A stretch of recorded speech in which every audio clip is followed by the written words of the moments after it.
Let's go!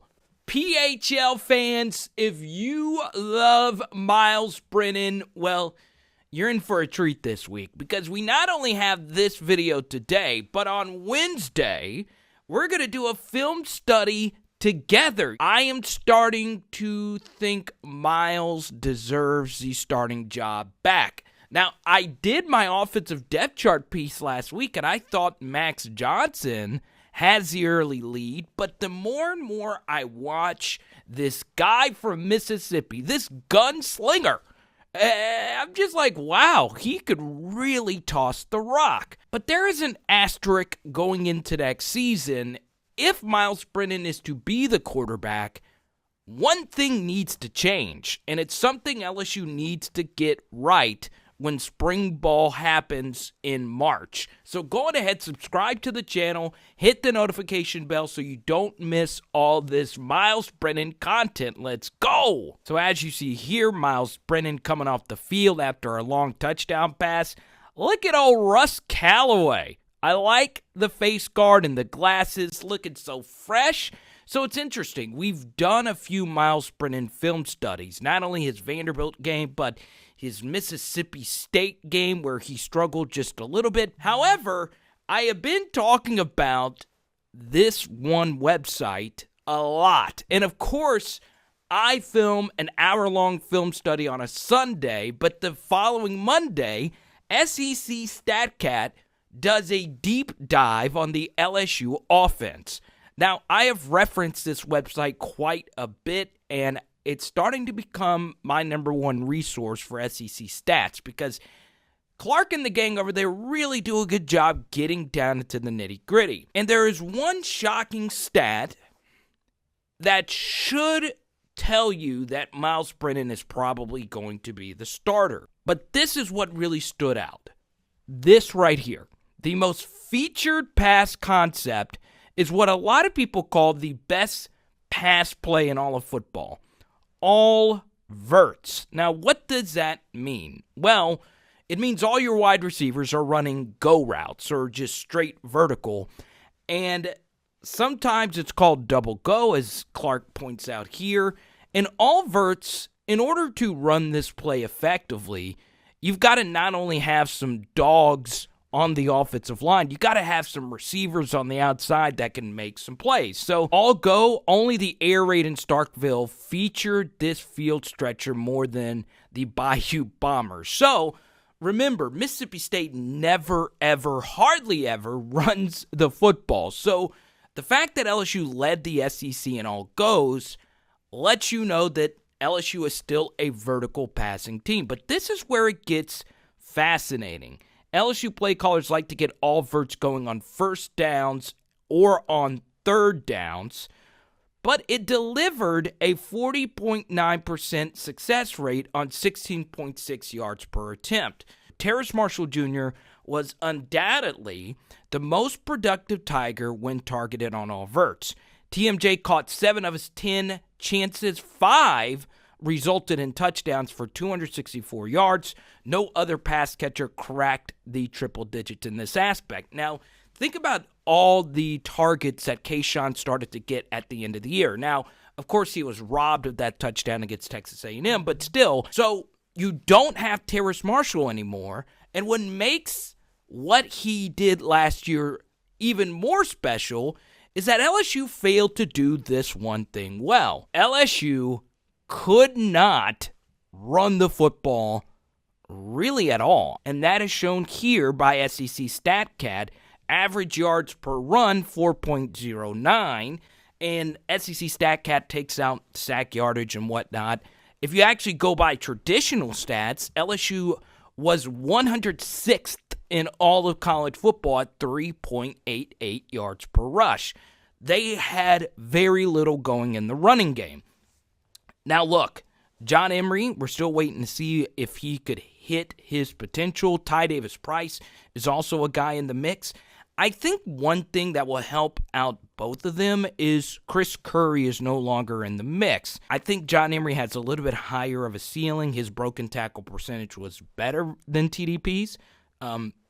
But look, we'll just see what happens. So the reason why LSU needs to get this running game going is, as you will see Wednesday with the film study, Terrace Marshall got behind safeties even when the running game wasn't effective.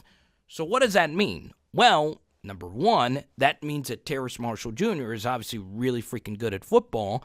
And number two, Myles Brennan had a really good connection. And look, Missouri safeties were back. They were playing deep, and Terrace could still get behind him, and Myles would still be able to hit him in stride. Which is even crazier. Not only was all Verts LSU's best pass concept, it was significantly better with Myles Brennan. So what I'm about to show you is going to be absolutely insane. So this is a little bit further down. StatCat, this is such a great piece. I'll link it down in the description. Top yardage gainers, LSU's all Verts was by far their most effective play. Now, once again, you're going to get more yards because it is a deeper pass concept. And you can't just win games running all Verts.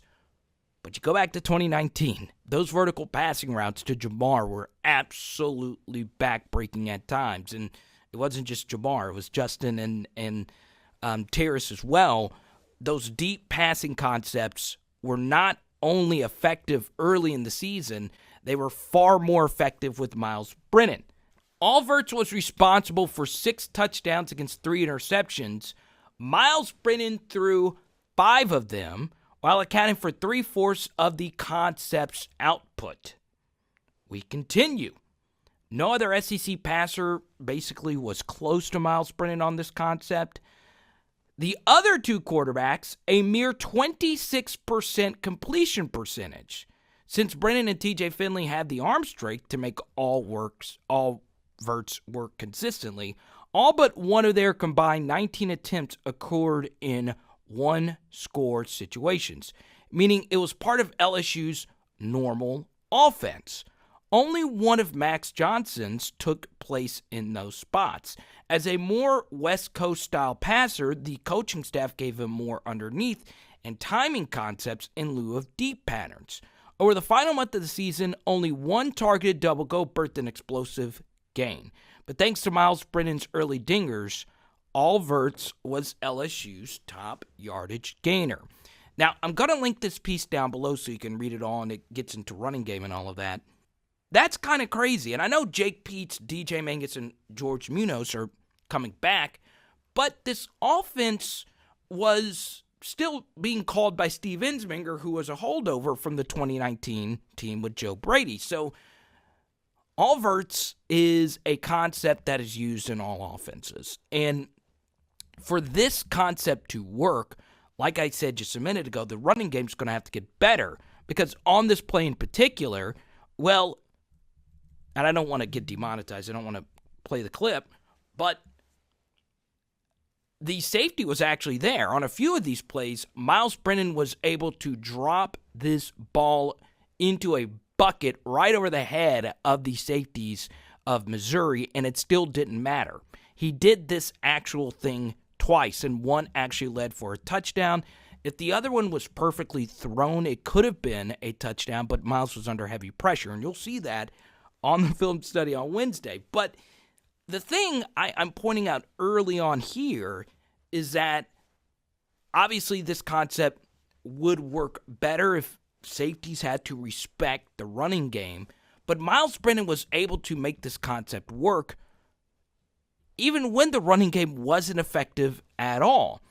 Now, he doesn't have Terrace Marshall, who's obviously one of the best deep threats ever at LSU, but Cashapp definitely has that capability to make plays such as that. Also, when you look at the average depth of target numbers, Dre Jenkins, in some aspects, was just as effective on deep routes as Terrace and Cashapp.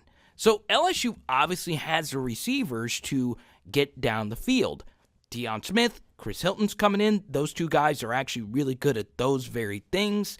BTJ is also that type of weapon. And look, let me know what you think. I am starting to rethink my offensive depth chart piece from last week. And if you want to see that, you can click this thing right here. Don't forget, Tuesday live streams, 7 p.m. Central. Let's go. It's Power Hour LSU. Boom. With some spaghetti bake. Let's go. Let's go. But for real, thanks for all the messages, checking to see if we're okay. Obviously, some of you are going through some ice damage as well. We'll get through this together. We always do. Let's go.